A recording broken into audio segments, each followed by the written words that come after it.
The capitalist system is neither good nor bad. Don't get emotional about it. Like any process goes through its phases. In the 1700s, when the concept of the working class came, the capitalist system was very revolutionary. It supported growth. Something emerged called democracy, bourgeois democracy, if you want to be accurate. It wasn't democracy for all working people, but nonetheless, it was an advancement over a feudal system of this concept of a king having a direct connection to supposedly God, and we were all their subjects. So the merchants of the time, the merchant capitalists, were a revolutionary force, and they gave certain rights to working people so we would fight on their behalf to overthrow monarchs. That was manifested in the United States in 1776 with the creation of the Bill of Rights, First Amendment, the Second Amendment, among other things. But even leaders at the time knew that if that system was destructive, people had the right to abolish that system, alter it. That's why they had the Second Amendment. The economic system of the United States and other systems around the 1700s were founded on a financial system of market capitalism. But every system undergoes, just like you as a physical body, you go from an embryo to adolescence to adulthood.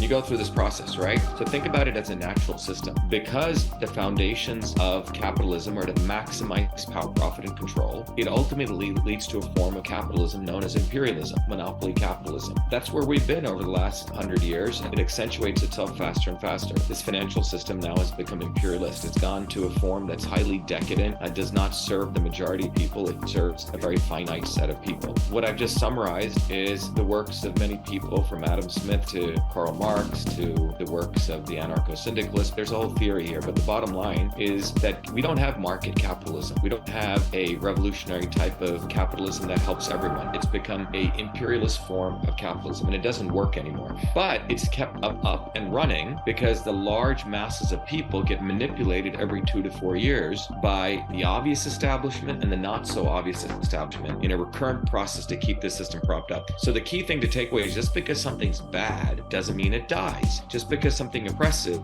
doesn't mean it's going to just die away. You have to create movement. You have to create a systems overall. You have to create revolutionary change. It doesn't just happen. A lot of people have in their brains a false notion that when things get bad enough, change is going to occur. It's not true. You could have the dark ages for thousands of years, and that's where we're at. We need to build a bottoms-up movement. Go to ShivaForPresident.com and volunteer.